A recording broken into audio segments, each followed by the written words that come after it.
Hi friends, welcome మన ఉమ్మడి వంటలు ఛానల్కి.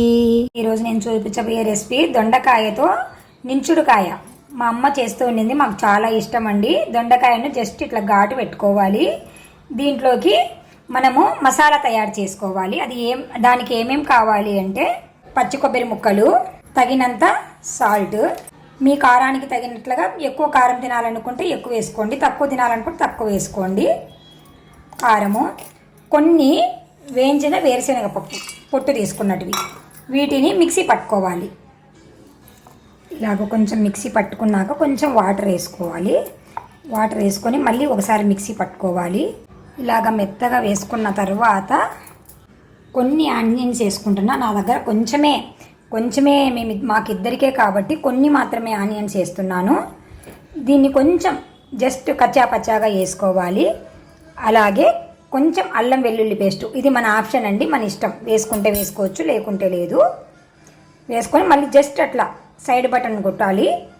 ఎందుకు సైడ్ బటన్ కొట్టాలి అన్నానంటే ఇట్లా కొంచెం ఎర్రగడ్డలు కొంచెం మెదగకుండా ఉంటే మన పంటి కింద పడితే బాగుంటాయి. ఇప్పుడు వీటిని తీసుకొని మనము ఈ ఘాటు పెట్టుకున్నాం కదా, ఈ ఘాటులోకి కొంచెం కొంచెం కూరుకోవాలి. నాకు ఒక చేత పెట్టడము ఇబ్బందిగా ఉంది కాబట్టి నేను తర్వాత చూపిస్తానండి. ఇట్లా పెట్టుకోవాలి. ఇలా అన్నీ పెట్టుకున్న తర్వాత ఇవన్నీ ఒక సైడ్కి పెట్టుకున్నాను. ఈ మిగిలిన కారాన్ని కూడా ఈ కప్పులోనే పెట్టుకుంటున్నాను. ఈ కప్పును వచ్చేసి నేను కుక్కర్ గిన్నెలో పెడదాం అనుకుంటున్నాను. కుక్కర్ గిన్నెలో పెడతాం కాబట్టి ఈ కారం కూడా మగ్గుతుంది మనకు, కాబట్టి ఇటు సైడ్ పెట్టుకొని ఉంటే మగ్గుతుందండి. కుక్కర్లో పెట్టుకొని 3 విజిల్లు రానిచ్చుకోవాలి. వీటిని నేను అన్నం పెట్టుకున్నాను. అన్నం పైన ఈ గిన్నె కూడా పెట్టుకునేసి 3 విజిల్లు రానిచ్చుకుంటున్నాను. ఫ్రెండ్స్, మీరు కూడా అలాగే చేసుకోండి. పక్కన కూడా ఉడికించుకోవచ్చు. మాటికి మనం చూసుకుంటూ ఉండాలి మాడిపోయిందో ఏమో అని. అందుకని నేను ఏదైనా కుక్కర్లో పెట్టేస్తాను. ఇలాగా 3 విజిల్లు రానిచ్చుకున్న తర్వాత తీసి మనము పొయ్యి మీద బాండి పెట్టుకొని, బాండీలో ఒక పెద్ద స్పూన్ ఆయిల్ వేసుకున్నాను. ఆయిల్ వేసుకొని వెలిగించి పోపు వేసుకోవాలి. ఆవాలు, మినపప్పు, కొద్దిగా వాము, కొద్దిగా జీలకర్ర, వీటిని బాగా వేగనివ్వాలి.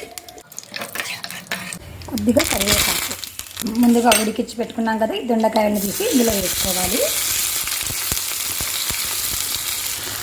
ఇలాగ వేసుకున్నాక ఒక మారిలా కలుపుకోవాలి.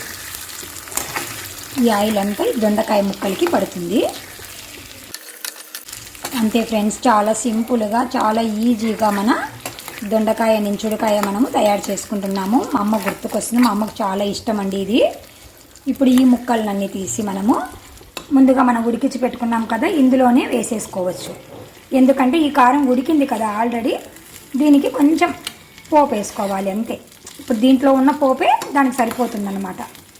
ఇది అన్నంలోకి కానీ, చపాతీలోకి కానీ, జొన్న రొట్టెలోకి కానీ అన్నిట్లోకి బాగుంటుంది ఫ్రెండ్స్. ఈ పోపును ఇలా పైన కొంచెం జస్ట్ అలాగా, ఆల్రెడీ ఉడికినది కాబట్టి. లేదు అంటే ఈ మిరప్పొడిని కూడా, ఈ మసాలాను కూడా మనము ఇలాగా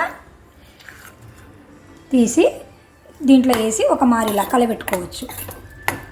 మన ఇష్టం ఫ్రెండ్స్, అది ఎలాగైనా చేసుకోవచ్చు. ఆల్రెడీ మగ్గినదే కాబట్టి నేను అలా చేశాను. తప్పకుండా మీకు ఎలా వచ్చిందో మాకు ఎప్పటికప్పుడు కామెంట్ రూపంలో తెలియచేస్తూ ఉండండి ఫ్రెండ్స్. ఓకేనా ఫ్రెండ్స్? Bye bye friends.